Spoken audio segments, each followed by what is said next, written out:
Well folks, today's the day where I largely finalize my discussion of Doctor Who Season 14 with this ranking of all 6 stories in this season. I'd like to say before we get started, this ranking is entirely my opinion and won't necessarily align with your views as it is very subjective. My thoughts in this video are not comprehensive reviews, though if you do want to know what I think more specifically about any individual story, you can check out my review for that serial. And with all that established, let's get started in this ranking of Doctor Who Season 14. The Face of Evil, despite not actually receiving the lowest number rating for me by 1/4 of a star, the way that all of these stories settled, this one ended up being my least favorite on the whole. It certainly has a good amount to like. Louise Jameson makes for a strong presence as Leela opposite Tom Baker's Doctor, and I think she certainly stands out as a companion. She's somebody that I enjoyed getting to know within this episode and the rest of the season, and the story itself captivated me throughout its first half. I was engaged, entertained, and just generally having a good time. But if I had to pinpoint why it sank a little bit, it really does come down to that second half, which offered quite a bit less for me and left me rather unsatisfied and bored. It picked up a tad in the final part, but never managed to get me as engaged as The Face of Evil was in the first half. It's not a story I didn't find value within. As said, I found it entertaining, but it's the one that comes together the least for me as a whole. Now, Leela. They've gone. I want you to do exactly as I say. You and I are going to walk away from here very slowly and very quietly. And no matter what happens, you mustn't cry out or make any sudden move. And above all, you mustn't run till I tell you. Is that clear? Good. Come on. Come on.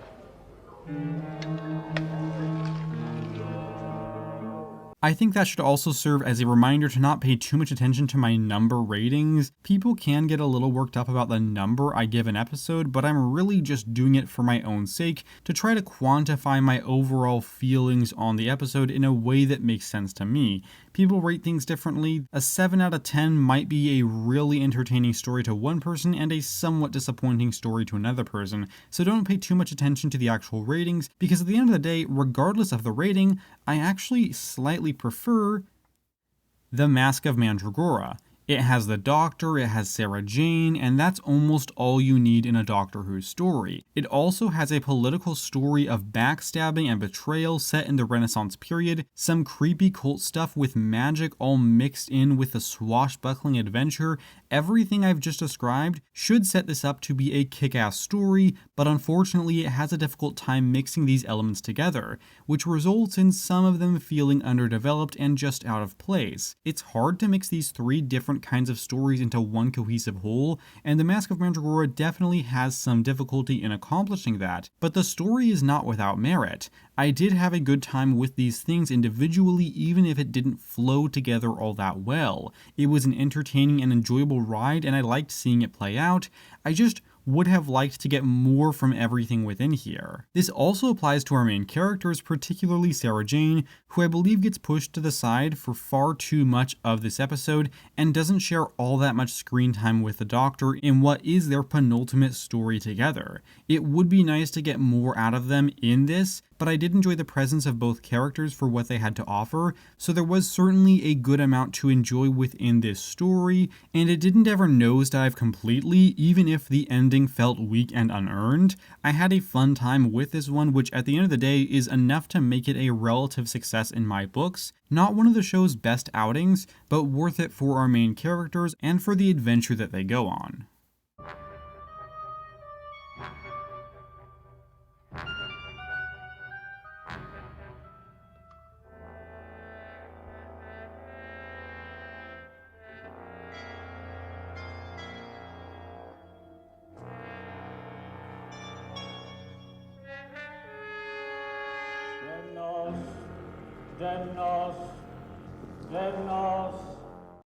The Towns of Weng-chiang is another instance where you may note the rating does not necessarily align to the position on the list. It has a lot of positive elements going for it, incredible atmosphere, solid performances, a captivating story, and it also has some really damaging negative aspects, primarily the racism and all of the ways that manifests. I'm personally able to enjoy a lot about this story in spite of that racism and see the good hidden underneath that, but I think it's absolutely indefensible and understand if this one is completely unwatchable for you. I certainly have to work to look at the good while I'm watching it, and it does take me out of the story, but I am placing this one fourth on this list because I think it has a lot of good things going for it. It's just not one that I'm going to find myself revisiting all that often. What the dickens are you raving about, Doctor? Weng-chiang.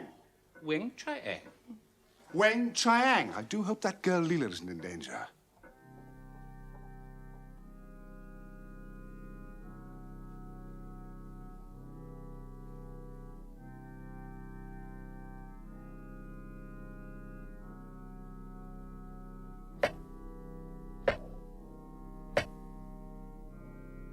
If you want a more in-depth and comprehensive review, I'll include a link to that here and at the end of the video, but for the purposes of this ranking, please understand that I think the story has a lot of great elements that do work in spite of the racism baked into the story, and this story would definitely be higher on this list if it didn't have those elements. And ignoring the rating, I would be lying if I said I was going to watch this story more than the next story on this list, which I do enjoy watching more, and that story is The Hand of Fear does everything right that it needs to. It manages to be a very captivating story with a unique setting that has its own atmosphere and gives some space for the Doctor and Sarah Jane to bounce off of one another. Though I have a couple of issues with it, the positives within here by far outweigh any of that and make this into a story that I won't be forgetting anytime soon. Although everything within the first 3 parts and particularly the first 2 parts is very good and manages to captivate me right from the start, it is the goodbye to Sarah Jane which really brings this serial together and brings the story home in an emotional and devastating way. I've said this before, but Sarah Jane is probably my favorite classic companion that I've seen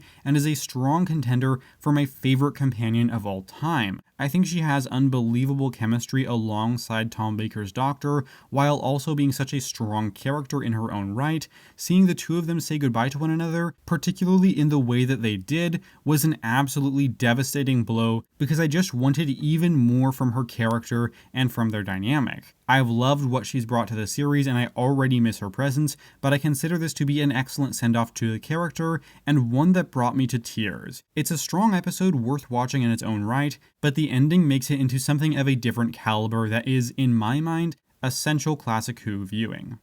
We're in a quarry. Yeah, I know we're in a quarry, but where? Well, how do I know? I don't know all the quarries that... Maybe he knows. Get out of it!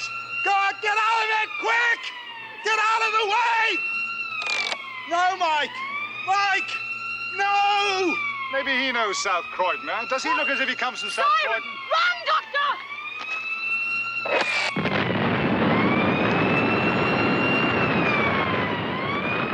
The Robots of Death has absolutely no right to go as hard as it does, and I mean that.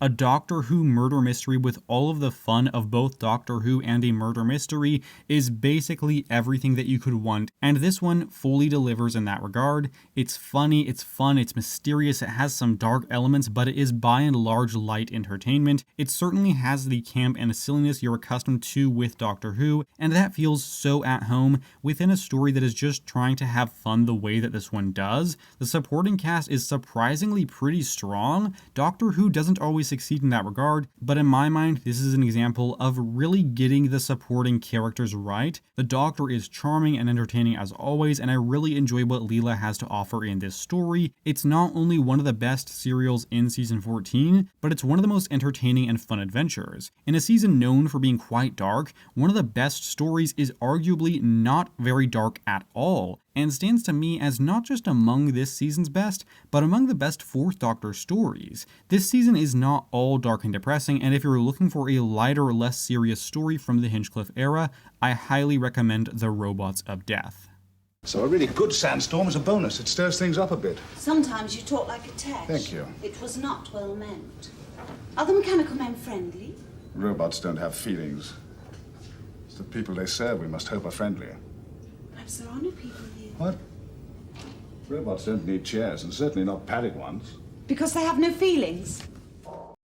The Deadly Assassin is to me the clear highlight of this entire season, managing to make itself stand out as both a great serial and one that I would recommend as one of the show's best offerings. The thing this story does so right is make fantastic use of its locations and provide different atmosphere depending on what the scene is going for, and changing up what the story is doing within each individual part so as to never let it get boring. Each part is its own distinct thing, and each one of those parts is legitimately great. I like getting a further glimpse into Time Lord society, and even though it's different to what we've seen before, and an expansion on the mystery of the Time Lords that the show had previously portrayed, it does largely work for me, and I like what is done here in terms of exploring the Time Lords and seeing just how dull their political processes are, even though the story itself isn't dull whatsoever. And it is great to see the Doctor on his own for an entire serial with no companion to back him up. And naturally, this is the only time we get that in the entirety of the classic series,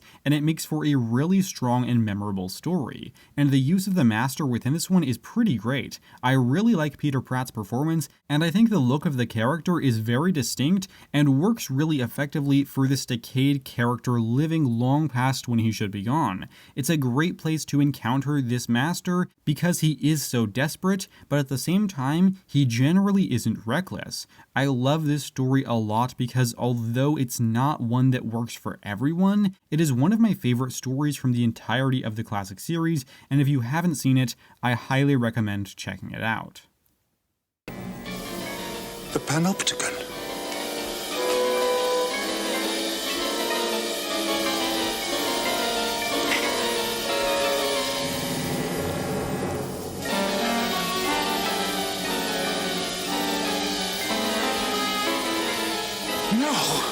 No!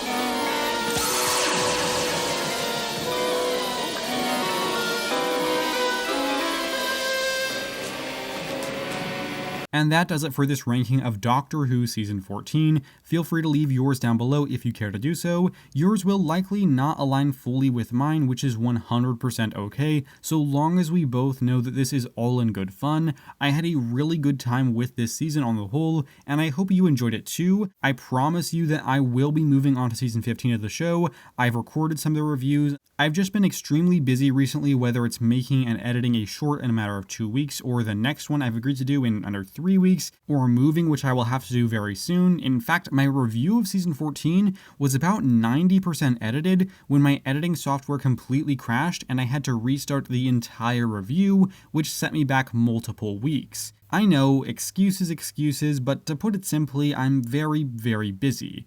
I hope to have the reviews of Season 15 done soon, but I will make no guarantees about when they will arrive, and I probably won't try to get them to you weekly anymore. I'll just release them as I edit them. And having said all of that, I hope to see you around at some point in the near-ish future for the return of the classic reviews with Horror of Fang Rock, or possibly some reviews of other shows if I can find the time for it. But if not, that is totally fine, so long as you know that I appreciate your time here today. And with all that said, thank you very much for watching, take care, and have a lovely week.